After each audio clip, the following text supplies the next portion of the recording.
for the safety of our outside workers who brave the heat each day. Help us to remember to offer our appreciation to them. We are thankful that our city's opportunity to host representatives from other cities and the county at Gateway last week went well and showcased our city. We appreciate the many efforts of staff in making this such a successful evening. As we consider the matters before us this evening, grant us wisdom, knowledge, and understanding that we may make the best decisions for those who have entrusted us to represent them. Amen. I pledge allegiance to the flag of the United States of America and to the republic for which it stands, one nation, under God, indivisible, with liberty and justice for all. This evening is the regular council meeting for the month of August. City Clerk, would you call us to, would you do the roll call, please? Councilmember Sell. Here. Councilmember Pappalardo. Here. Councilmember Stevenson. Here. Mayor Chazet. Here. Vice Mayor Butlin. Here.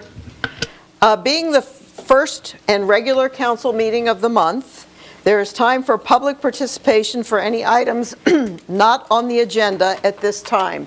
City Clerk, do we have any public participation? No, ma'am, we do not. Okay, the next item on the agenda is the approval of minutes. That would be minutes for the special City Council meeting of June 21, 2023, the regular City Council meeting for July 5, 2023, and the special City Council meeting for July 19, 2023. I'll make a motion to approve the special City Council meeting July 21, 2023, the regular City Council meeting July 5, 2023, and the special City Council meeting July 19, 2023. Second. Vice Mayor Butlin? Yes. Councilmember Pappalardo? Yes. Councilmember Sell? Yes. Councilmember Stevenson? Yes. And I am a yes. Are there any additions, deletions, or amendments to the agenda? Hearing none, we will move to the consent agenda. Make a motion to approve the consent agendas, item number 4, 5, 6, and 7. Second. Vice Mayor Butlin? Yes. Councilmember Stevenson? Yes. Councilmember Pappalardo? Yes. Councilmember Sell? Yes. And I am a yes. This moves us to public hearings, the first of which is agenda item number 8.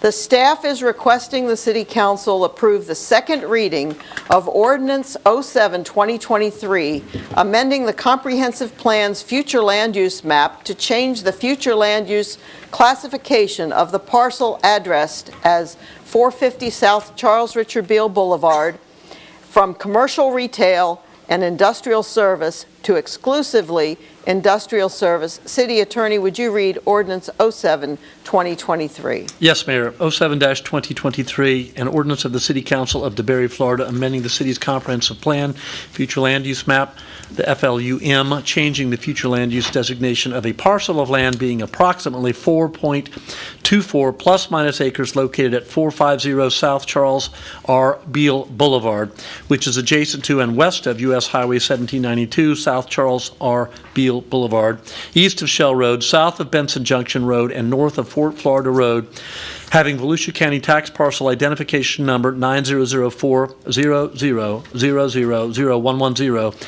amending such designation from I/S Industrial Service and C/R Commercial Retail to I/S Industrial Service, providing for transmittal, severability, conflicts, and an effective date.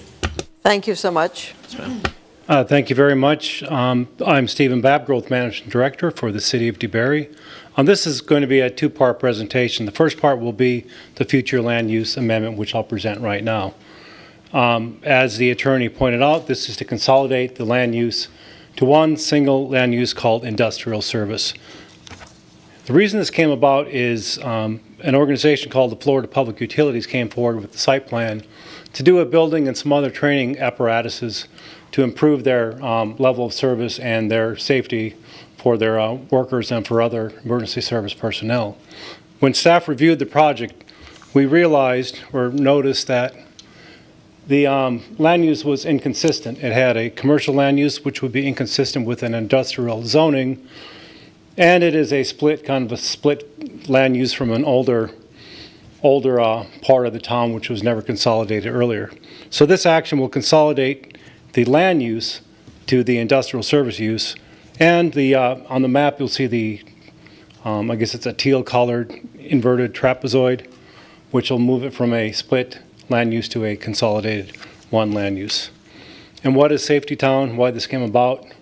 This just illustrates the small addition they're doing, which will still require this land use change. It is a training facility on the south side of their property, screened in by heavy vegetation, and a small low-profile building which would be on the southern boundary. All this will go through a separate review from the Development Review Committee and not subject to approval tonight.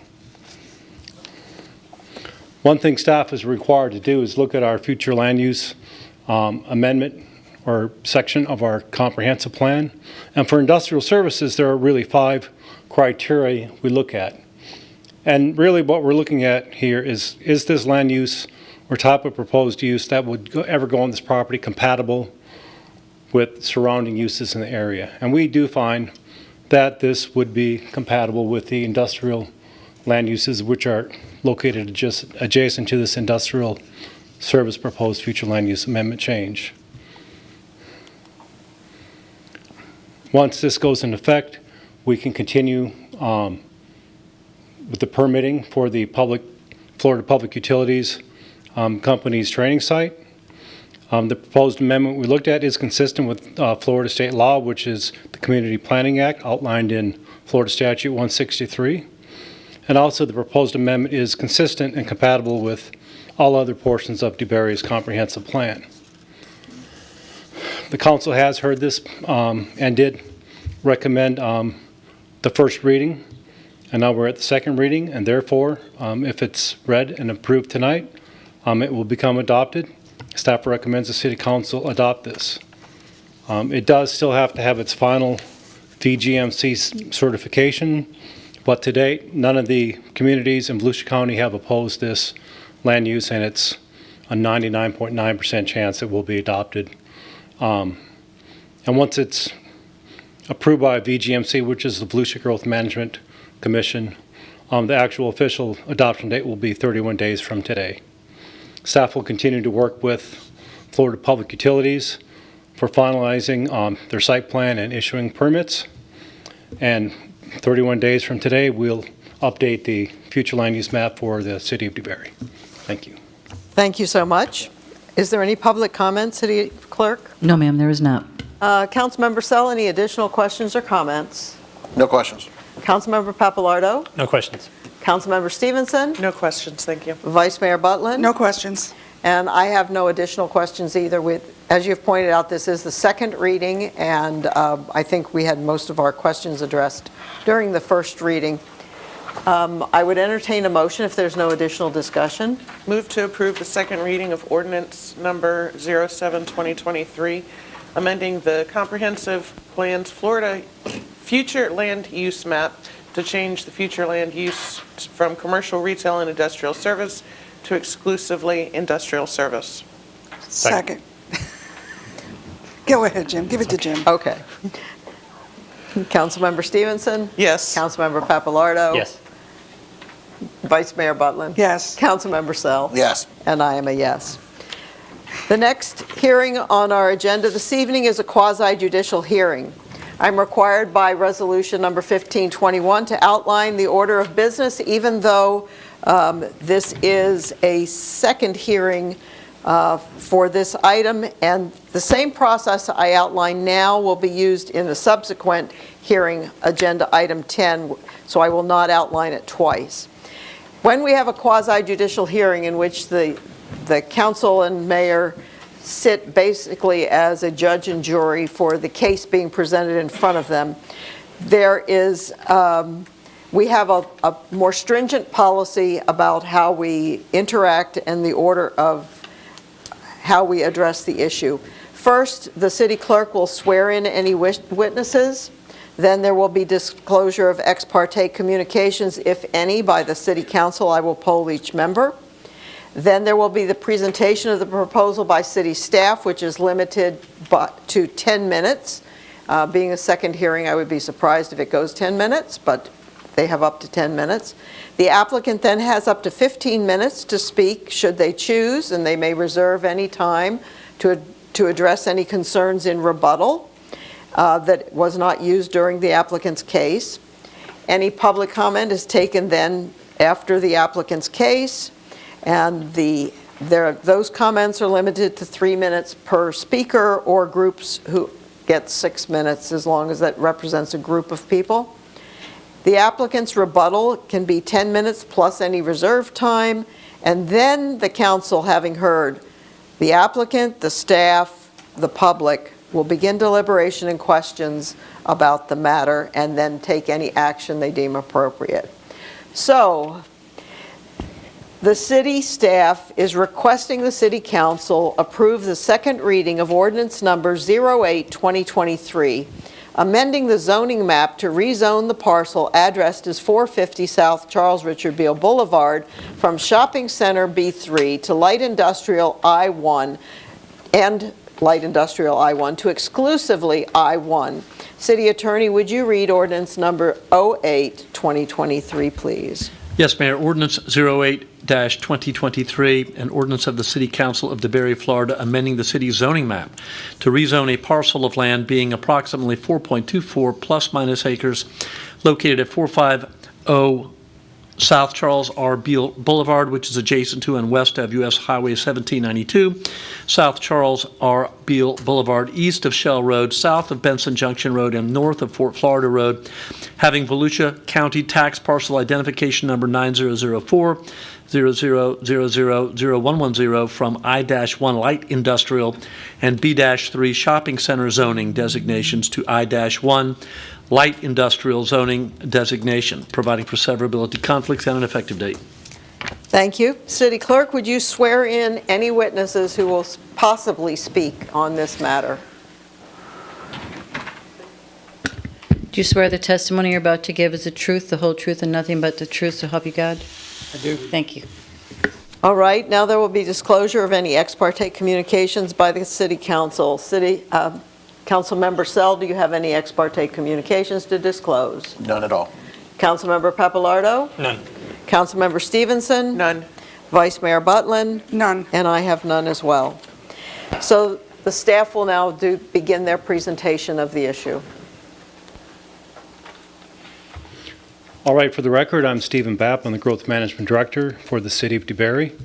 This is similar to the flu request. This will consolidate under one use the zoning. Here we go. Hold on a second. There we go. Would consolidate the zoning to be consistent and entirely I-1 light industrial, which would support the use and construction of Safety Town, Florida public utilities. In this case, the portion which is not consistent is a very small piece of former commercial property which abuts the TOD, and which is the southern part of the Florida Public Utilities, outlined in the inverted trapezoid, outlined in light teal.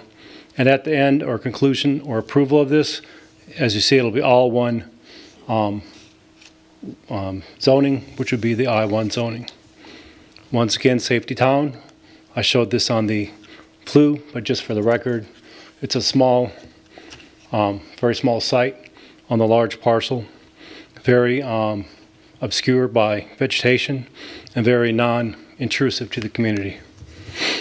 We've examined all aspects of our comprehensive plan and find it consistent, the zoning consistent with the comprehensive plan. And we also find all the uses consistent with the City of DeBary Land Development Code, specifically which we evaluate under Section 1.6 of the code. Since this is a consistent and compatible zoning for the land use, staff would recommend City Council adopt ordinance number 8-2023. And when adopted and when the land use goes into effect, we will update the official land use, and in the interim, continue working with Florida Public Utilities to get their development permits for the Safety Town project. Thank you. Thank you. Does the applicant wish to say anything further? I know you spoke briefly at the first hearing. I'm Michael Watuniak, Engineer Permits Inc. at 311 South Woodland Boulevard. If you have any questions, which I don't think you do, but we appreciate, the opportunity to come here for the second reading. Thank you. City Clerk, do we have any public participation? No, ma'am, we do not. So without public participation, I believe the applicant does not feel a need for a rebuttal. Is that correct? That's correct. Okay. So we can poll the council for any additional input or questions. Councilmember Sell, do you have any additional comments or questions? No questions. Councilmember Papalardo. No questions.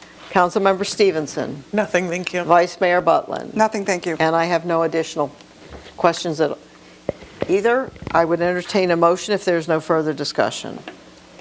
Motion to approve the second reading of ordinance number 08-08-2023, amending the mapping zone to rezone the parcel addressed as 450 South Charles Richard Beale Boulevard, parcel number 90040000110, from shopping center B3 to light industrial I1 to exclusively I1.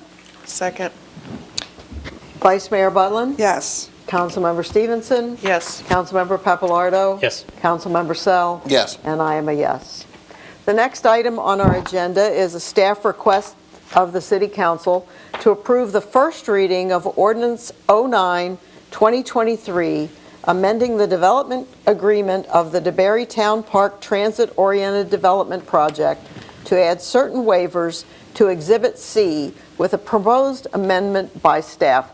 This is, as I had noted prior, also a quasi-judicial hearing and will follow the order of business that I outlined previously. So that being the case, I would like the city attorney to read Ordinance 09-2023, and then we will begin with the swearing in of witnesses. Yes, Mayor. Ordinance number 09-2023, an ordinance of the City Council of the City of DeBary, Florida, approving a First Amendment to Development Agreement as approved by Ordinance number 12-2022 with Falcone and Associates, LLC, for the DeBary Town Park Transit-Oriented Development Project, being a multi-use project on approximately 32.17 plus-minus acres of land located on the west side of U.S. Highway 1792, having Volusia County tax parcel identification numbers 9004001230010 and 90040000040, providing for severability, conflicts, and effective date. Thank you. City Clerk, would you swear in all witnesses who anticipate or possibly will speak to this matter? Please raise your right hand. Do you swear the testimony you're about to give is the truth, the whole truth, and nothing but the truth, so help you God? I do. Thank you. And now we will have disclosure of any ex parte communications by City Council. Councilmember Sell, do you have any ex parte communications to disclose? None at this time. Councilmember Papalardo? None. Councilmember Stevenson? None. Vice Mayor Butland? Nope. And I have none as well. So the next will be the proposal by city staff under the same time constraints that we discussed earlier. Once again, I'm Stephen Babb, Growth Management Director for the City of DeBary. Tonight, you will be looking at an approval for an amendment to the DeBary Town Park development to amend certain waivers in Exhibit C. And Exhibit C is a waivers list which is required in a development agreement. This specific request is amending the design requirements for two things. One are pedestrian priority streets and one are local streets. The City Council has seen this action before under the development agreement adoption, and it has seen several other waivers with this project. But just to refresh the public, I'm going to walk through what DeBary Town Park is. DeBary Town Park is part of a well-planned TOD core of our city. The intent of it is really to build a new main street for the City of DeBary. You will see that DeBary Town Park is in the center of the map you see, consisting of some commercial and a large number of townhomes. To the south will be a development called the Main Street Development by Mosaic, which is a separate entity and not subject to anything tonight. To the east, across 1792, you see the Spring Walk. You also see the integral apartments which are constructed, and there will be other commercial entities put in that area.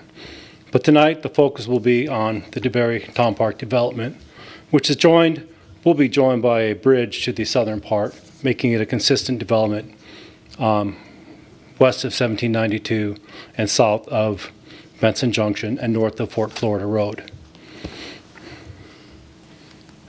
The lot layout are townhome lots primarily in the center of the development, with some retail to the west and also some commercial retail to the east.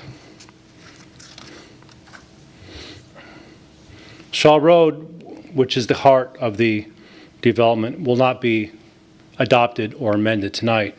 But Shaw Road is a pavered road which is not subject to any waivers and will remain the same as agreed to in previous development agreements. Another rendering to familiarize yourself. It's just a rendering to show a general view how the townhomes will look along 1792, but it will have this look and feel on a smaller scale on the local streets in the development. And of note, this is just the bridge I spoke of, which will join that two developments along the pavered road. But that's just an overview of what DeBerry Town Park is. Now let's get into some specifics. The street network is reflected on the map. The Shaw Road, which is the pavered road not subject to anything tonight, is the red line you see running down the center of the map. What we call pedestrian priority streets are the orange streets which join that road to 1792, which provide access for pedestrians to access the goods and services on Shaw Road. Local streets, which are subject also tonight, are several of the yellow streets, one running north-south joining the priority streets, and one spur running off of Shaw Road to the west. Those will be subject for the waiver tonight. There are really two waivers. As our TOD has very stringent rules, some can be modified by staff of certain percentages, and some have to be modified or agreed to by the council to move forward. The first one is a waiver to invert I'll show a slide on this too, invert the sidewalk clear zone with the street furniture zone, both for the pedestrian priority streets and for the local street. Now how would that look? This is not an illustration I constructed, but I kind of wrote on it. It's in our code itself. What our code requires for a pedestrian priority street is on the left. It shows that next to the curb where the cars park, you will have a street tree zone consisting of a concrete sidewalk with tree pits. Next to it, or further in, would be a clear sidewalk zone where pedestrians would traverse along the street. Then next to that would be the adjacent property, whether it be a commercial building or whatever. But in this case, for pedestrian priority streets, you would only see townhomes along these roads. What this waiver would do would be flip that configuration. So next to the curb, the thing you would see would be the clear sidewalk zone of 6 to 8 feet, and then you'd see the street tree furniture zone. For the pedestrian priority streets, the applicant is also requesting to have the grass strip with tree plantings rather than the concrete strip with tree plantings. Now on the local streets, which are a little smaller in scale, let me catch up. Local streets, which are smaller in scale and traverse and connect on these pedestrian priority streets, the code requires to have a 6-foot tree zone next to the curb where the cars park, and then a 6-foot wide sidewalk clear zone. What this waiver will do, if granted, will flip those two zones. So you would have the sidewalk clear zone next to the curb, then you would have the street tree furniture zone would be the next layer in, followed by the property boundary of the property line. The applicant also is requesting to have the grass strip with tree plantings rather than the concrete strip with tree pit plantings. In section 5-132, which is part of our TOD regulations, it talks about efficient pedestrian circulation patterns. And here are some of the things we look for. Efficient and vehicle circulation patterns which really do not conflict with each other. Ensure that trees, sidewalks, and buildings create a safe, human-scaled, well-defined roadway environment. We also want to ensure that all transportation modes in and around the TUD overlay district are accommodated for. And that the circulation connects other areas outside the TUD district and feeds into the TUD district itself. The waiver is written to invert the street tree furniture zone with the sidewalk. Staff would recommend increasing the minimum sidewalk clear zone on the pedestrian priority streets only to 8 feet rather than a minimum 6. But this would be something you would have to adopt in your motion. The minimum is 6. The maximum is 8. We would recommend going towards 8 on those pedestrian priority streets which connect Shell Road to 1792. And once again, the orange color are the pedestrian priority streets which I'm talking about. Connect directly 1792 to Shell. 1792 to Shell, and then one small pedestrian priority street in the center of the project. Based on our findings and review of the DRC, staff would recommend that the City Council approve the first reading of Ordinance 9-2023. If you recommend the first reading, we will advertise the second reading of the ordinance in the Orlando Sentinel and schedule on the next feasibly available council date. Thank you. Thank you. And if the applicant would like to present their case?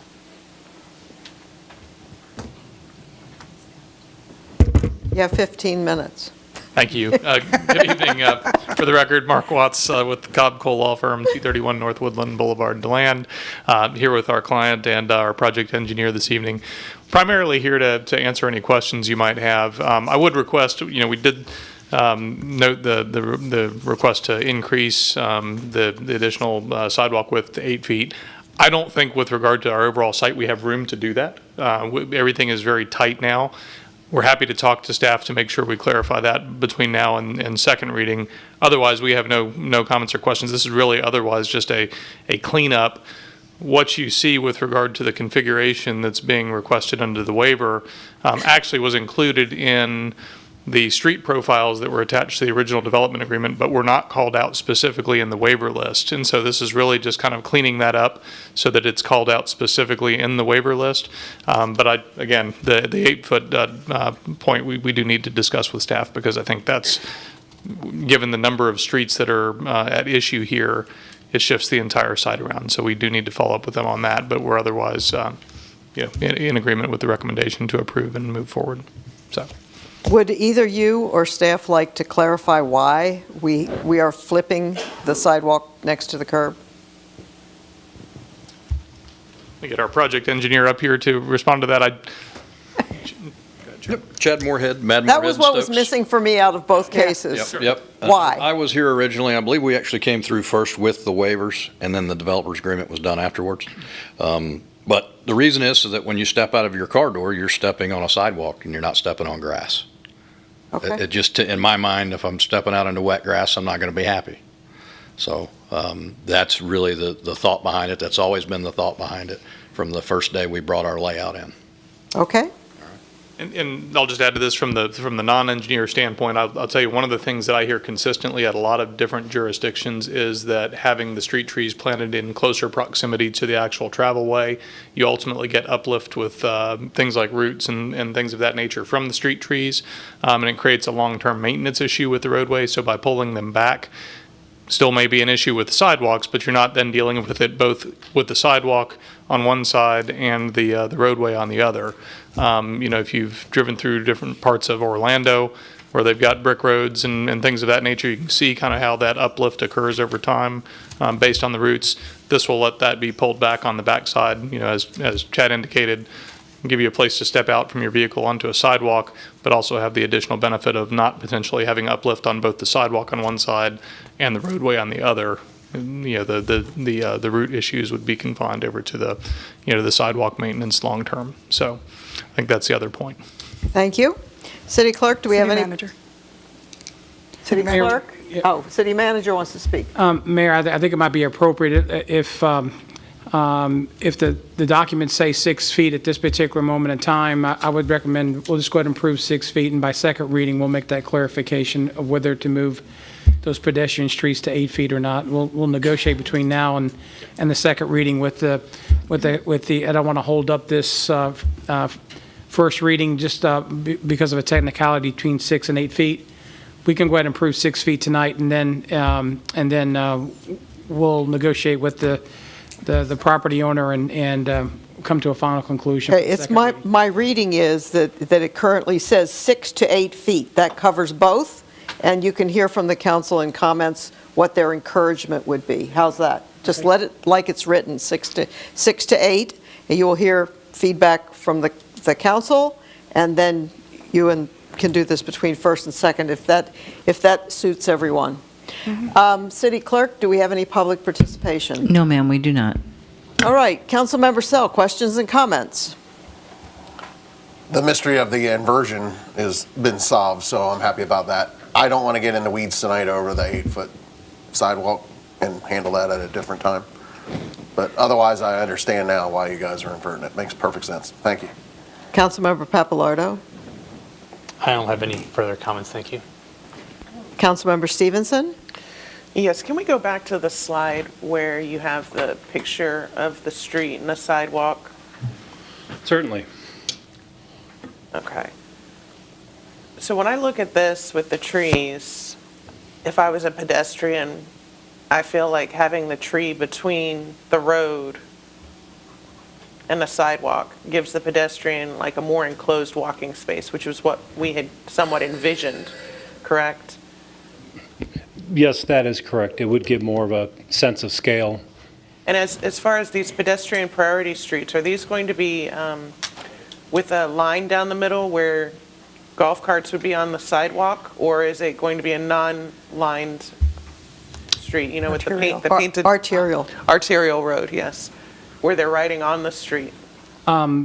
We have made a determination. These are private streets, and so we'll have to figure out. If it's a private street, then they'll be able to travel golf carts within the townhome community.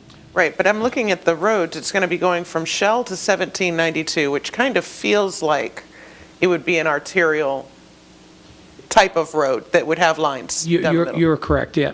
Okay, so for that reason, I really do feel like we need to stick with the 8-foot sidewalks. But then also, I'm curious why people would be parking on the road. Is there roadside parking in that picture? Yes, there is. Yes. Okay. Yep.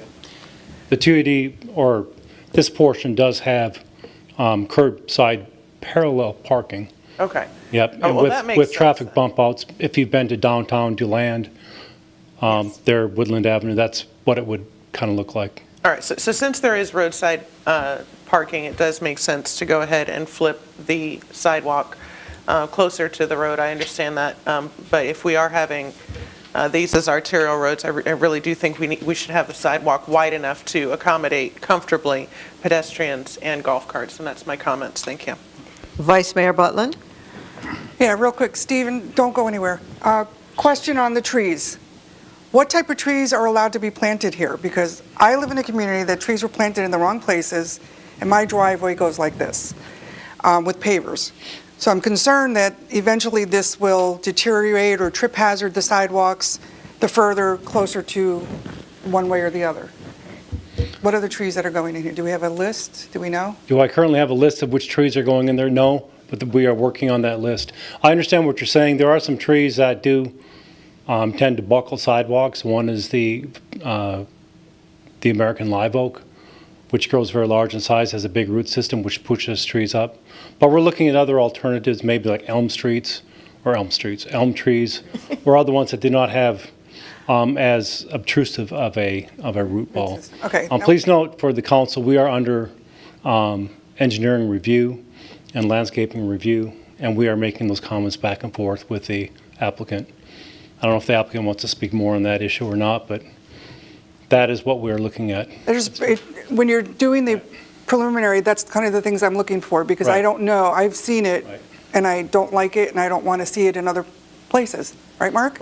Primarily there would be shade-type trees which grow higher in nature.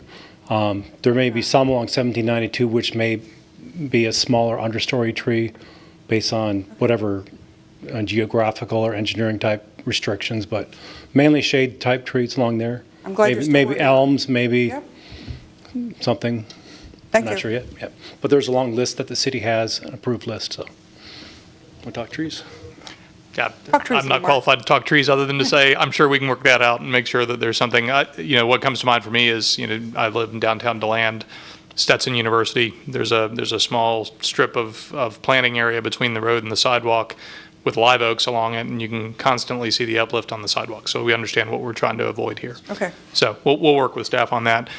With regard to the distance, I'm confident we can work that out between first and second reading as well. The waiver, I think the code requirement is 6 feet, so that's what the waiver language reads, because that's the requirement that's in the code. But I'm sure we can work that out with staff between first and second reading on that 6 versus 8 foot. Again, going to the 6 versus 8, does it depend on the type of tree that you put there? If you put a tree that grows wide, do you need the 8 foot? Do you Yeah. need the 6 foot? And I can't answer that. We would need to Yeah, defer to so our that's landscape. all So we can a get that ripple worked effect. out. Okay, thank you. That's it for me, Mayor. And Mayor, Oh. and just for a little bit more information, we've had conversations this week with the developer regarding, they're providing a palette of different types of trees. We're also talking about root barrels to control the roots and all that kind of stuff. So these are some of the conversations we've been having on a consistent basis. So stay tuned, and we'll get you more of that information. Okay. I have a few questions and comments as well.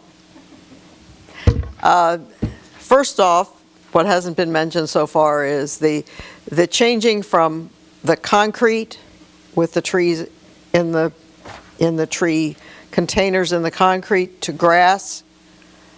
I am in favor of that. I don't like all the impervious surface. Particularly if you flip this, I'm not sure we need impervious surface right up that close to the buildings. I do think that a good deal of cooperation between the developer and the city should bring about a list of appropriate plantings, because we all have experienced inappropriate plantings that don't foresee the eventual size or root behavior of certain things. I also share some of Councilmember Stevenson's concerns about pedestrian and/or multimodal safety with the inversion. Being next to the building, it does have a sense of being safer than right along the edge. But if we are going to have motorized scooters on this sidewalk and that kind of thing, it may be better closer to the road. I do think that the city, again, and the developer are going to need to work through, if this has an HOA structure, which I assume that it will, that will govern whether or not there will be golf carts moving about this community, just as it does in every other HOA. But this should be considered, the two that come streets that come 1792 to Shell do look like they perform very similarly to what we call arterial roads, which, if that's how they perform, then we would have, and if the HOA provides golf cart usage, which will likely be permitted in the apartments. So it's going to be real hard to have the golf carts stop here at the faux bridge. There's going to be a possible issue there. There are some things there with that need to be worked out, I think. If I had my druthers, I do like 8 feet better than 6, particularly for those roads which would seem to have the higher volume of multimodal, sidewalk-based transportation, whatever that does encompass, for those two that go 1792 to Shell. The internal one from the internal road to Shell, I'm not as worried about. That's likely to have a lower volume of foot traffic and scooter traffic and whatever. The reason I say scooters is the kids all in my neighborhood have them. I don't suppose these people will be any different. So I think that there are some things to work out. If I had my druthers, those two, 1792 to Shell, would have the wider sidewalk because of the volume and the potential for multimodal shared space on that sidewalk. The others, I'm less concerned about the 6 foot. We appreciate that. So that is my feedback. I would, if there's no further discussion, I would entertain a motion. I'll make a motion to approve the first reading of Ordinance 09-2023, amending the development agreement, DA of the DeBary Town Park Transit-Oriented District, TOD, project to add certain waivers to Exhibit C with a proposed amendment by staff. Second. The proposed amendment by staff was for 8 feet sidewalks? Yes. Is that Yes. correct? So that is the motion, that we would pass it with the proposed staff amendment? The proposed amendment from staff would be an 8-foot sidewalk along pedestrian priority streets, which would be the connecting streets between 1792 and Shell Road. Okay, I'm just trying to make sure that we know what motion has been tendered. So the document that you have Yes. does not include the change to 8 feet. So the development agreement that's here with the exhibit has the 6-foot call out still. I Okay, believe but it's in I'm the looking staff- at this motion, which says with a proposed amendment by staff, which was what was read by the vice mayor. Correct. I thought the question was whether the document reflects that change. The document doesn't reflect that Right. change at this point in It's time. proposed, yeah. So that's proposed, again, I think we just want the latitude to be able to work that through with staff to make sure we're good by the time we get to second reading. So is, It says proposed amendment, Okay. so I think we're okay with that. All right. Legal? But the motion is approval of this with the amendment. the Right. proposed Which is an amendment, 8-foot which is wide 8 foot. sidewalk That's of my pedestrian. concern. We need to know what we're voting on. Right. But I think the way the motion's worded with that staff amendment, you're approving it at 8 feet That's for those my- pedestrian that was friendly how I streets. read it. Right. Would Right. you like to withdraw the motion I will and withdraw my amend it? motion and amend it. Sure. Okay, there we go. Perfect. I make a motion to approve the first reading of Ordinance 09-2023, amending the development agreement of the DeBary Town Park Transit-Oriented District, TOD, project to add certain waivers to Exhibit C. Is there any further clarification that should be added to that, city attorney, in your, I don't think so. I think that That contemplates a that- 6-foot I wide stopped at- sidewalk. with With the the direction. acknowledgement that the direction from the Right. council and the city staff has been to engage further between the first and second reading? With the preference being 8 feet, but you've got the ability at the next hearing to either deny it at 6 feet and approve it at Okay, whatever you want, or deny Okay. deny or approve whatever you want. all right. I That's think that's a great motion. Does Consensus? anybody want to Okay. second the vice Second. mayor's motion? Second. Vice Mayor Butland? Yes. Councilmember Stevenson? Yes. Councilmember Papalardo? Yes. Councilmember Sell? Yes. And I am a yes. You guys are killing me. We move on to agenda item number Thanks, 11, Mark. and it looks like the same guys up there. The staff is requesting the city council approve the first reading of ordinance number 10-2023, amending the Code of Ordinances, the code, to repeal the requirement for the registration of abandoned property and to add additional clarifications. City Attorney, would you read ordinance number 10-2023? Yes, Mayor. Ordinance number 10-2023, an ordinance of the City of DeBary, Florida, amending Article Roman 10 of Chapter 30 to repeal provisions requiring mortgagees to register abandoned property with the city, modifying definitions and making other adjustments to such article consistent therewith, and providing for severability, conflicts, codification, and an effective date. Thank you, and this is a regular hearing, so staff, will you present? Yes, Stephen Bapp, Growth Managing Director, City of DeBary. Ordinance highlights, this will amend, as stated, Chapter 30, Article 10 of the Code of Ordinances. Not the Land Development Code, but the Code of Ordinances. It amends definitions within Chapter 30. It abolishes the requirement for property owners to register abandoned property with the city, provides mortgage liability for abandoned properties, and makes minor revisions to some definitions. How do we get to where we are now? In 2012, the City Council adopted an ordinance called 03-2021, which established a requirement for owners of abandoned properties to register that property with the city. At that time, there was a high volume due to the Great Recession and the subprime mortgage crisis of 2008, which resulted in a large number of abandoned properties in the city. Throughout the time since adoption of the ordinance, no such database had ever been registered or established. Even though we were paying a firm to maintain this database, we said, why? I said, why are we doing this? It's not a requirement. If we see abandoned or distressed property, it's usually called into code enforcement. They go to contact the owners and a remedy is sought. So really, staff sees no need to keep this database, and to get rid of this database, we need to get rid of certain provisions within that Article 30.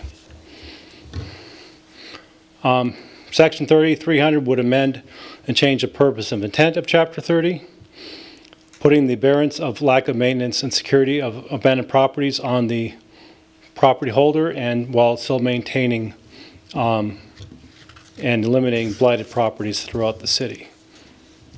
Kind of more specifically, it redefines the term of abandoned real property to encompass more than the house but other structures which could be occupied by persons.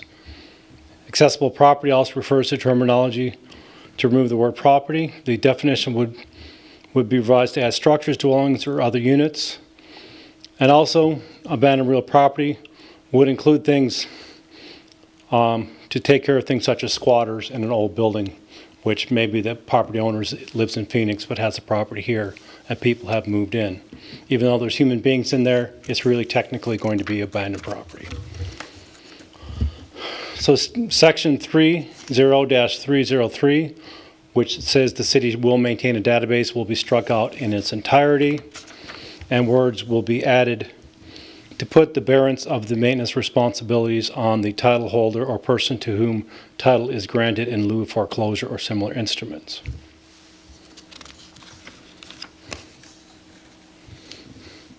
Some minor revisions. Properties would be revised to read abandoned real properties, and Section 30-305 security requirements would be revised to clarify that abandoned real properties are subject to the entire Chapter 30-Article X. Excuse me. Staff would recommend City Council approve at first reading ordinance number 10-2023, and if so adopted, we will advertise the second reading in the Orlando Sentinel and schedule at the next feasibly available date. Thank you. Okay. City Attorney, did I have you read that one? I can't recall. Yes. Yes, okay. Little mental glitch there for me. All right. I think I did. Is there any, I'm just making sure we didn't miss a part. Is there any public participation, City Clerk? No, ma'am, there is not. Okay. Councilmember Sell, any questions or comments? I just have a question. Would this affect somebody who grows old in their home, they don't have family, eventually they get taken to assisted living care, their home is now vacant, in disrepair, the grass is growing 3, 4, 5 feet tall, and there's nobody to take care of the home anymore, and they may have lost their capacity to even instruct or pay somebody to cut the grass over time. Would this assist with the city being able to go in and cut the grass, or no? Kind of a Correct me strange if I'm wrong, but yes, that would assist. It would I mean, he can assist. throw something at me if I'm wrong, but yes, I'm the attorney. Yes, that would assist in a situation like this. We have had cases, we have cases all the time, just like you described, Mr. Sell, where we do go in, we maybe mow the grass, give the person assistance, find whatever we can for the person, and if it gets to a point, you know, the city would eventually have to take action, cite it, mow it, until heirs of the property or some other legal ramification is taken for that. I don't think it adversely affects that or changes that situation. Right. Yeah, and typically, some of the cases that you brought up, when it is a code enforcement, there's a 10-day notice that has to be provided because we just can't go out and immediately do that. There's a 10-day notice out that has to be submitted. And then if it's not taken care of within 10 days, then we contract our contract mower who goes out and mows the property. Now, it may be a few days after that he may be able to get to it, but he's our contract mower, then he gets out there. So typically between 10 and 14 days, we can get the property mowed. So, and unfortunately, that's a process that is required in government. It's just something that you can't go out and do immediately. Okay, thanks. Councilmember Papalardo. No comments. Councilmember Stevenson. You said we had a service that was supposed to be maintaining this database of abandoned properties. How much were we paying for that? It was a minimal amount, but there was an existing contract for whenever they would maintain a database, which they never did. So we never actually added Never actually, no, properties we didn't. I never wrote a check for that. Okay. But it's on the books, and they said, hey, our contract's going to be renewed. I said, well, since you haven't done anything in the last 5 years, why would I renew you?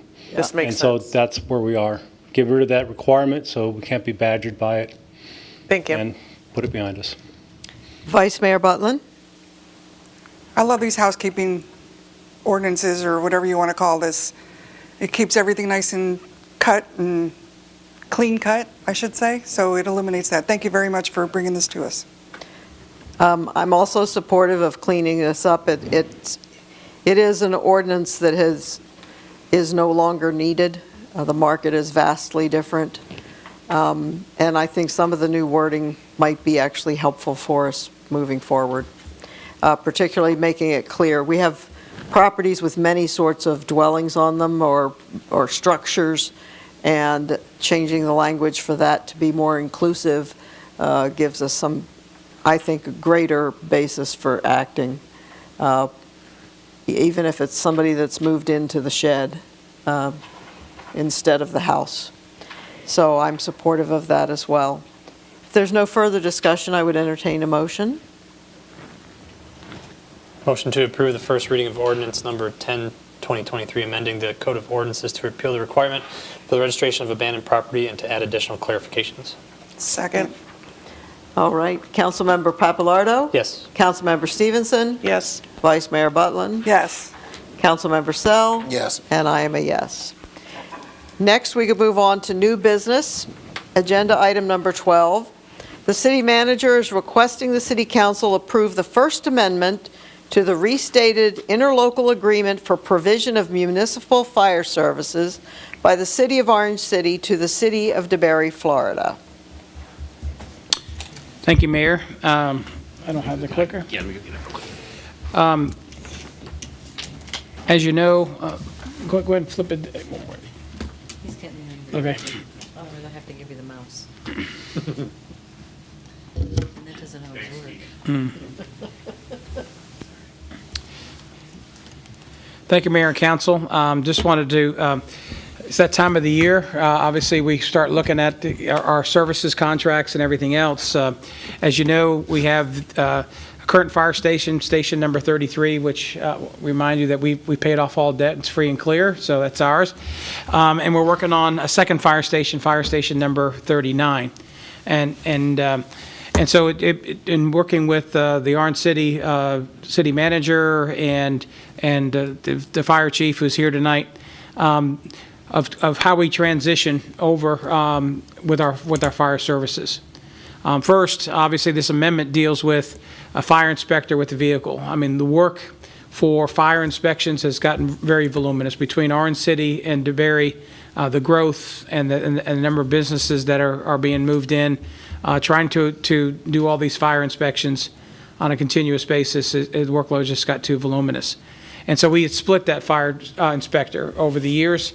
And this First Amendment hires a separate fire inspector for the city of DeBary with the city of DeBary vehicle, with the lights and everything else on it. They are the fire inspector, even though it's an inspector, is not a clerical position. It's also a firefighter with the EMT, and they respond to fire calls. And so their vehicle would be an emergency vehicle, and that will be effective on 10/1/23. But also, the First Amendment deals with the transition of the new fire station. Should we get some good bids and we get this project started and construction started, then we look into the remaining part of this particular slide. The fire department and Orange City Fire and Orange City Management recommend that we hire, once the second fire station is 6 months from opening, that we hire a deputy fire chief to manage the 2 fire stations here in DeBary. Orange City has 2 fire stations as well. There'll be a deputy fire chief over there. Also, with the growing number of firefighters and everything else, recommending that a training captain that will be split between Orange City and DeBary be hired 5 months prior to opening. This will allow opportunities to bring the new firefighters on board early, to get them all certified and trained and everything else and all the equipment. And that training captain, again, will be split between us and Orange City. And then obviously, we have to bring in the staff. And the plan for the fire station is to have 3 personnel there times 3 shifts. And so it'd be a lieutenant, firefighter, paramedic, and a firefighter EMT. And as I discussed earlier with the fire chief, 2 of the personnel here and 33 will be moved down to 39. So there will be 7 additional personnel to staff the fire station. And when this does occur and we get within 6 months of opening date, then the finance director and I will bring a budget amendment to modify the budget to be able to accommodate the costs for bringing these folks on. I also want to recognize Orange City Fire Department. They applied for a grant that will pay for, if they receive it, will pay for the firefighters for the first 3 years at no cost to the city. So keep your fingers crossed on that. Mayor and council, the staff is recommending approval of the First Amendment to the 5-year local agreement with the Orange City Fire Department. The fire chief is here for any of your particular questions that you might have. But this is necessary as we get going. Now, if the fire station doesn't get off the ground, we're not hiring a deputy chief, and we're not hiring a training captain, and we're not hiring any more firefighters if the fire station doesn't get off the ground this fiscal year. Thank you. City Clerk, do we have any public participation? No, ma'am, we do not.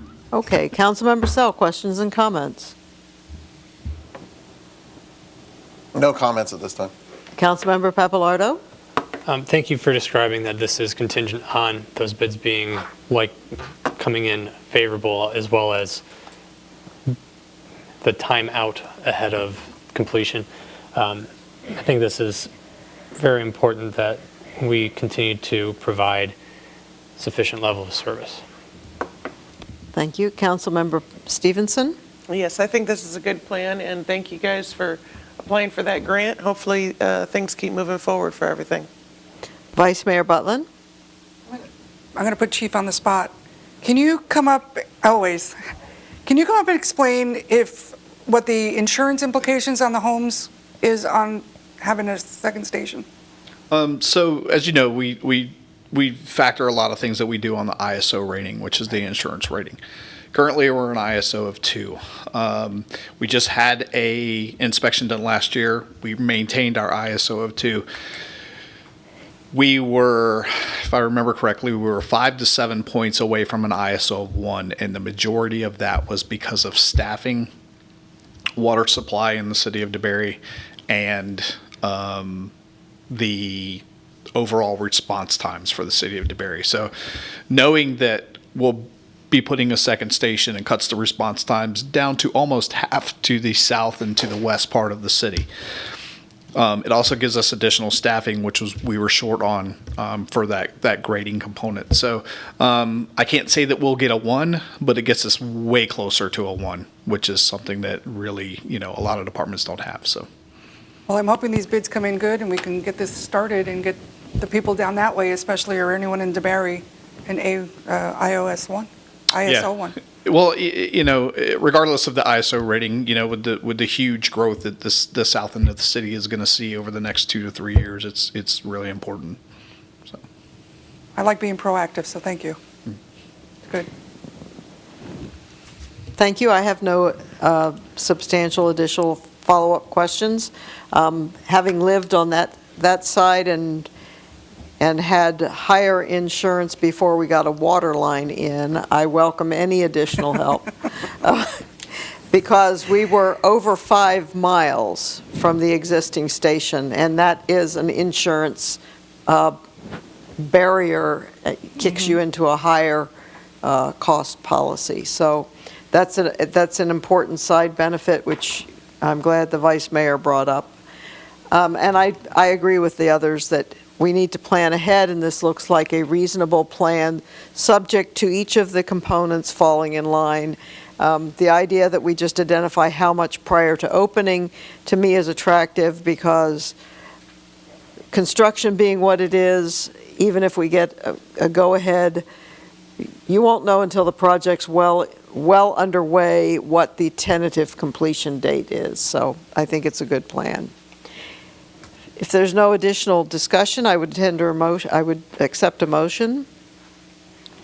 Motion to approve the First Amendment to the restated interlocal agreement for provision of municipal fire services by the City of Orange City to the City of DeBary, Florida. Second. Vice Mayor Butland? Yes. Councilmember Stevenson? Yes. Councilmember Papalardo? Yes. Councilmember Sell? Yes. And I am a yes. The next item under new business is the city manager's request that the city council approve the White House Contracting LLC proposal to construct a new sidewalk on the west side of West Shell Road between Springview Commerce Drive and the north property line of Discount Propane. Thank you, Mayor. As we presented Phase 1 before, we built an 8-foot sidewalk from Spring Vista to Springview Commerce Drive. As you know, South Shell Road is an arterial road, and there is no sidewalks in this particular all the way down to Benson Junction. And so pedestrian-wise, bicycle-wise, or even golf cart-wise, there's no means to travel in this section of Shell Road unless you're in the road. And so we completed Phase 1. Obviously, our objective here is to bring the sidewalk all the way down to Main Street so that residents can get all the way down to Main Street with their golf carts. So Phase 1 obviously is being complete.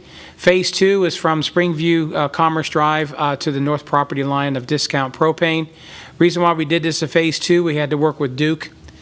Duke has a power line, and you see in that blue circle area there, that's the power line there. The bike trail comes through that power line, but also to create a sidewalk in that area where they enter their trucks into that power line. That sidewalk would be 8 inches thick to be able to handle and carry those heavy trucks as they maneuver through those power lines. And so we had to work with them to make sure that that sidewalk is thick enough to handle their trucks. And so, Mayor and Council, the cost for Phase 2 sidewalk there is $51,497.50. We had budgeted $100,000 for 22-23. We're a little just slightly over our plan. I'm going to attribute that to concrete costs being $200 a yard, and it's almost double what it used to be.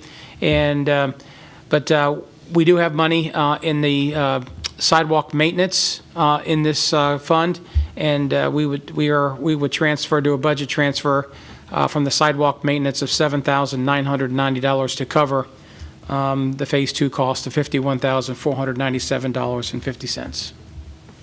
Thank you. City Clerk, do we have any public participation? No, ma'am, we do not. Councilmember Sell, questions or comments? No questions. Councilmember Papalardo? No question. Councilmember Stevenson? No questions, thank you. Vice Mayor Butland? No. No I question. have a question. Can we go back to the map? Sure.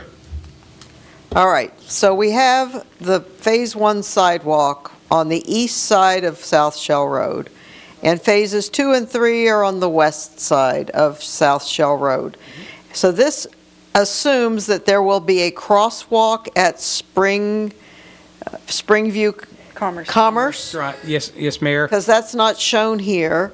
And then we also will have the trail that comes across the sidewalk a little bit farther to the south. Is that correct? Yes, and in the power line there is the trail that comes Right.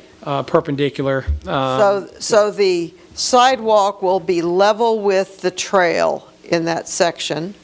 Yeah, But we also need something engineered, which isn't shown, to get people from the east side of South Shell safely across to the west side. yes, there'll be a crosswalk there. It would be painted on the road. And the reason why we had to cross the road on the east side of Shell Road, you can see our right-of-way ends. And there's no right-of-way from the power line all the way down on the east side of Shell Road. I'm not faulting changing it. There's just a piece of the infrastructure that to me is not addressed in this slide. You understand? And safety is going to be important. You've got trucks coming in and out of Springview Commerce all day long, because that's an industrial park. Is Shell Roads an arterial? We'll Yes. have, so the golf carts will be on the sidewalk. So this will be a golf cart and pedestrian crossing at a place where we have industrial trucks turning in and out all day. Yes, and there'll be a crossing there. The road will be painted appropriately, and so there'll be enough space and there's enough siding there that it shouldn't be a problem to cross there. Okay, can we get some advice from people who know these things as to whether there's an optimum place to put the pedestrian and golf cart crossing as it relates to the intersection of Springview Commerce Drive and South Shell Road? I understand about the right-of-way, but I'm concerned that we don't just say, okay, it ended there, we're going across here, without thinking through what it is we're doing as far as getting pedestrians and golf carts safely across the street when we have heavy-duty traffic in and out of that intersection all day long. Okay. I mean, there's not going to be a traffic light, there's no signalization, we don't want that. But I'm just concerned that that component was not on this plan, and I would encourage staff to make sure that we understand and give some extra thought to safety on that. Yeah, well, That crossing. I'll go back to the engineers who Okay. are our engineers who are designing this here, and make sure that if there's some additional signage needed, or if we need to move it a little further down. I think we might need to move Move it it down. down so that it's not right where the trucks turn. Okay. That would be a suggestion from a non-professional. So that's why I encourage you to get in touch with the professionals that really know this stuff. Councilmember Sell. I would feel better if we brought this back with redo, I don't know. with a better idea where we're going to cross and a better diagram showing where the golf carts are going to cross and what we're going to put there for them to get across safely. That's just my opinion. Vice Mayor Butlin? What kind of marking is it to cross the trails right now? Because the trail does cross Shell, and I don't remember what the markings were and how big that, they're not on a sidewalk there either. There's signage on Shell Road that Shell. says They've it's got no a problems there. crossing Well, there. my concern is Is we've got Springview Commerce, we've right. got turning heavy-duty trucks in Right. and out of there all day long. So- That's different than down here. Right. And I'm Yes, the saying- heavy-duty trucks are on the road, but that's a clear shot. You can see, are they coming? Here, we've got turning traffic Mm-hmm. and pedestrians and golf carts. That's just my concern. Yeah, and typically your pedestrians cross at intersections, and so. I know, but- I'll But this I'll one get is with a our little engineers. odd. Flashing sign. I'll get with the engineers and. Okay. and, I think signage And make might- sure that the proper signage and the proper location is. I don't have a problem personally with authorizing the expenditures, with the assurance from staff that the safety of the crossover will, and the planning for the crossover will get more attention than it appears it had here. Okay. You have a problem with, I mean, you can vote yes or no, but do you have a problem with authorizing the expenditure for the sidewalk, which is what we're doing? No problem with the expenditure, just with the layout and diagram, and your concern is actually real. So Thank you. Personally, I'd rather Yeah, I see think it it's, come back. yeah, That's just okay. my opinion. All right. I would entertain a motion.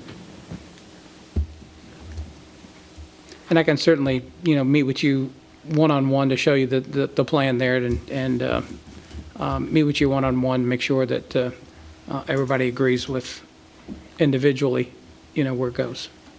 Motion to approve the White House Contracting LLC proposal to construct new sidewalk on the west side of South Shell Road between Springview Commerce Drive and the north property line of Discount Propane. Second.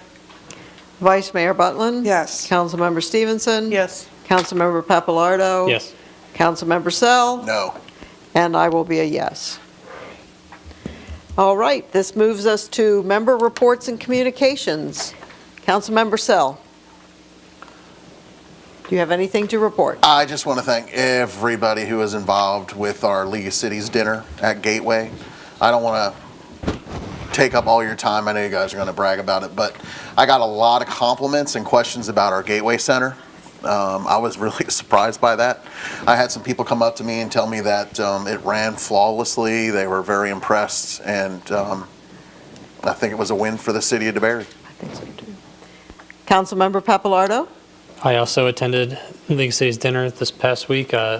Thank you to the sheriff for reminding our neighboring city officials that DeBary is the safest city in Volusia County. Love it when he says that. Then last Monday, I attended the elected officials training at the Volusia County Emergency Management facility. Very impressive. They really have a great storm response, best practices. I was extremely impressed. Excellent. Councilmember Stevenson? I also attended the Volusia League of Cities dinner and also was quite impressed. It went off very well. Thank you. Vice Mayor Butland? Thank you, Mayor. I want to read something first before I go any further. Where did I just do with it? Okay. I have a letter to read, if you don't mind. Dear Vice Mayor and William Sell, one of the most pleasurable jobs of the committee to select the winner of the E. Harris Drew Award is to review with awe the many years of dedicated service and innumerable accomplishments to the cities of the state of some outstanding individuals. You were gracious to nominate Mayor Karen Chazet, who is certainly deserving of the recognition of her achievements. Unfortunately, there can only be one winner, and upon reflection and careful deliberation, the committee has chosen another person for this high honor. We feel certain that you will agree that this person's significant efforts in the municipal vineyards warrant this recognition, which will be presented on Friday, August 11th during the conference opening session. Your willingness to share the public service attributes of Mayor Karen Chazet is sincerely appreciated by all of us associated with the League. We anticipate we will see Mayor Chazet name again as a nominee in future competitions. I just want to say you are a superstar to us and a wonderful mayor, so there's the superstar thing. And we want to thank you for being, and you were nominated, so here you go. Well, thank you so very much. I am completely floored. Sorry you didn't win, but we love you. Oh, I am just blown away that you would take the time to attempt the recognition in that forum, and that's a lovely letter. I will forward that to you. So grateful and humbled by your honoring my service. Thank you. I also attended the elected officials training, Volusia County Emergency Management with Jim. It was very, very interesting, and it's good to see what happens when an emergency happens and where our people sit and all the corresponding people around and who actually shows up for these things, so it's kind of interesting. I also attended the Development and Relations Committee meeting with the Team Volusia and planning some things that are going on for our investors. The League of Cities dinner, we made you proud. Too bad, sorry you weren't there.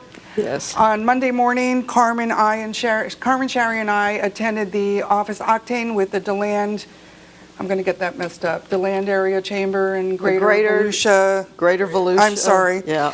Their Legacy Investor Recognition, which we were recognized as a Legacy Investor, so we, contributor, so we went to that. I also want to say going forward that the 18th is DeBary night at the Tortugas, and our Jim Papalardo will be throwing the first pitch, so I've gotten tickets for that. My daughter and her boyfriend are coming. And I know you're going to talk about the Heroes Home, and that's all I have for now. And I'm going to be at conference this week, so if anyone has anything you want me to specifically say or do, I'm just going to try and make it fun like I usually do, so I'll be representing DeBarry there. Well, thank you. That's it for me. I want to say that I really missed not being at the League of City dinners, at the League of City dinner.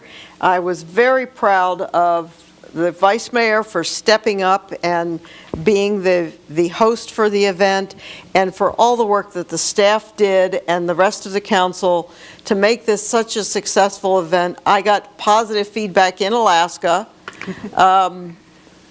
within 24 hours of how well the event went and how much the people who attended were impressed with the facility, the layout, the handling of the event.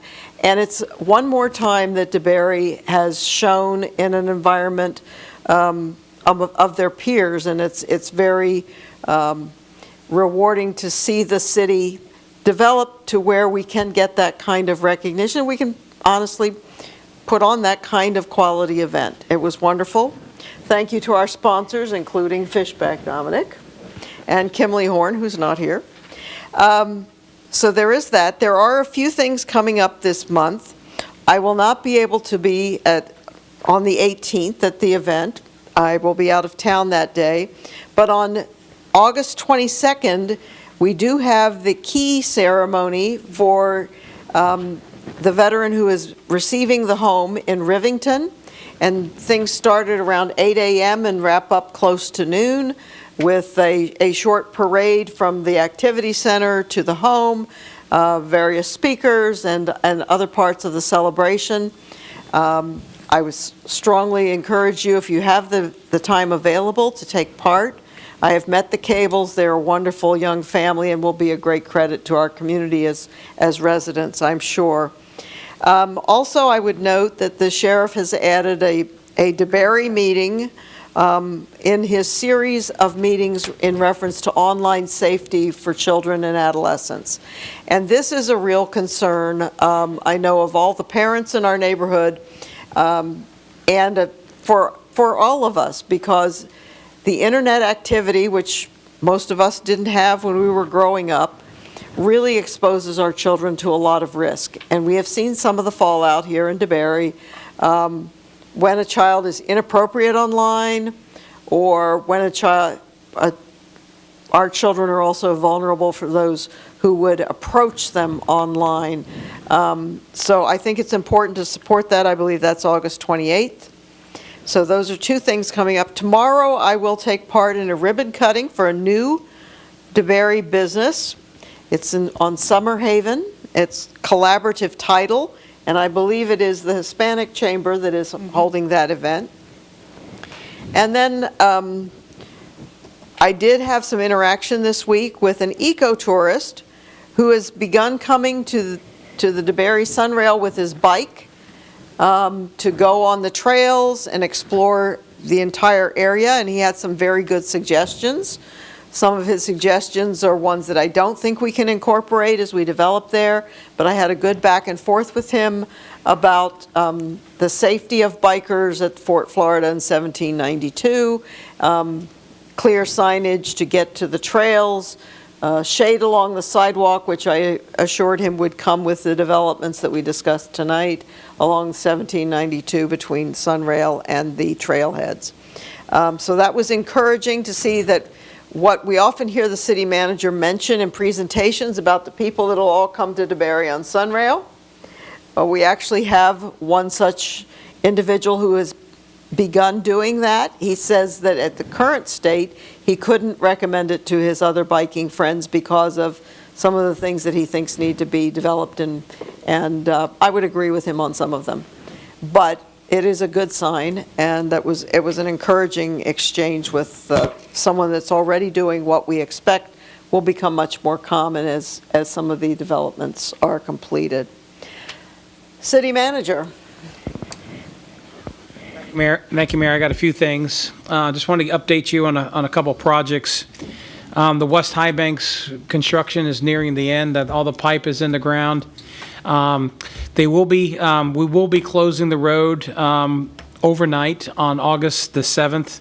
They'll be going the road will be closed from 9 a.m. August the 7th through Tuesday, August the 8th at 4 p.m. They'll be grinding the road and repaving the road and restriping all the roads and everything else. So we're going to have communications go out on that.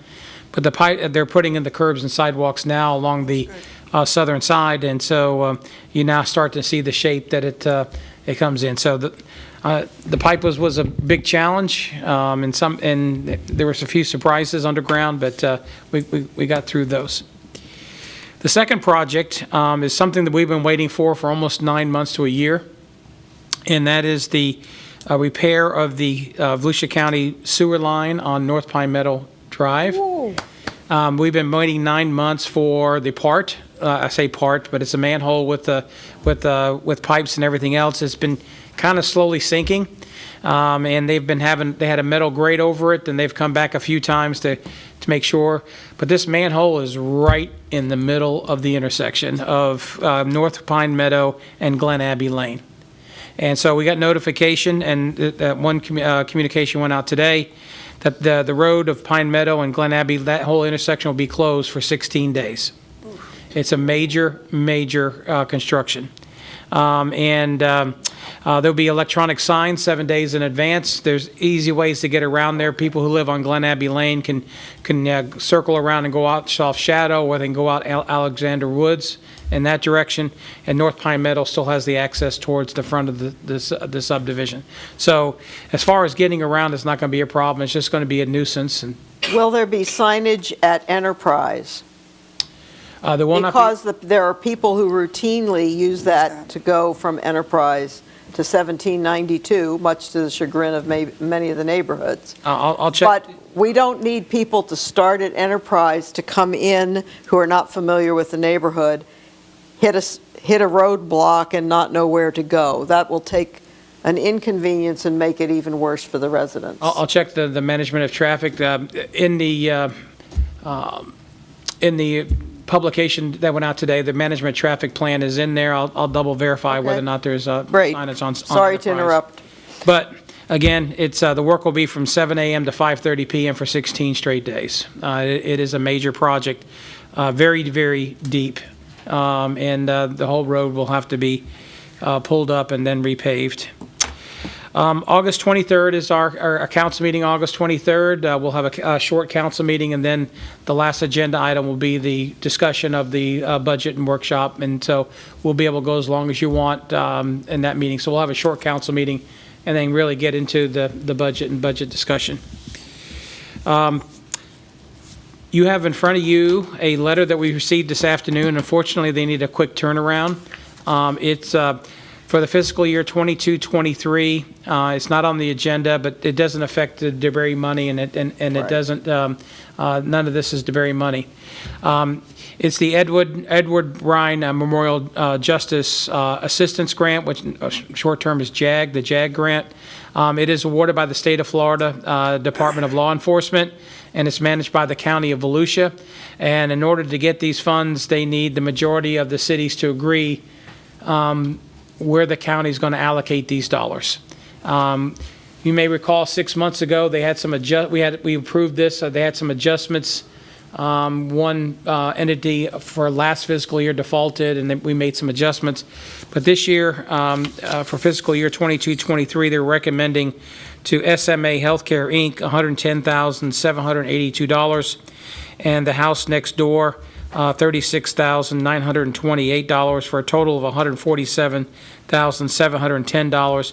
This is state money that the county gets, and they need the majority of the cities to approve this allocation done by the county. And so, Mayor, Council, I'm asking for you to make Consensus that I can sign it, is that it? Yep, and you can make a motion or consensus that for the mayor to go ahead and sign this on behalf of the city council, that we agree with the allocation of these funds to these two entities. I would like it to be consensus. I don't like motions during reports. This money we have voted on in the past, and it is not money that we will control or allocate other than to say we approve this allocation. And so if you are comfortable with consensus, I would seek consensus here and sign it tonight. If any of you feel that we should discuss it and have a a motion and actual vote. We could technically do it on the 23rd when it's already due, and then tell them it'll be a day late. My thought was, because we've already considered how this money would be allocated earlier this year, that we could do it by consensus. Is that acceptable to the other members of the council? Yes. Okay, so do we have consensus that we will support this, and I sign the letter on behalf of the city? We do. Okay, I'll handle that this evening. Other than that, Mayor, that's all I have. Okay, City Attorney, what do you have to report? About an hour and a half worth of legal matters, Let's Mayor, but I'll settle pass in. tonight. Oh, Mayor, I got Yes. one more. Since this is the first time Kurt has come to a council meeting since we closed on Main Street, yes? it's my first opportunity to thank Kurt Ardeman and his staff for all his work. We thank GIF, but Kurt is here, and we thank him and all his staff for the phenomenal work on Main Street, because You remember this without it- project, Kurt? without it, it wouldn't have been possible without our legal Yeah, staff. and just to follow along, Carmen, on that, did you hear the gymnastics that we had the last few days? Blow by blow. Oh, my goodness. That was, Carmen, I didn't know he could twist and turn Yeah. like he could on that, Yeah, but yeah. did a phenomenal job, and it was In the end, it was done. done. So Yes. great, thank you for that, Carmen, and he did a great job, kept his cool, better than about anybody I've ever met. He faked it a Great couple job. times. I did saw him fake when it. it wasn't He went out in the too hall and cool, screamed, but- right? Thank you, yeah. Yes, no, let me say on behalf of the council, and I believe that I speak for everyone, that we're very grateful for your contributions to the success of that transaction as well, and very aware and appreciative of all of the thousands and thousands of hours that our staff put into it. Okay? Yep. Anything else, City Manager? No. Hearing nothing, we will stand adjourned.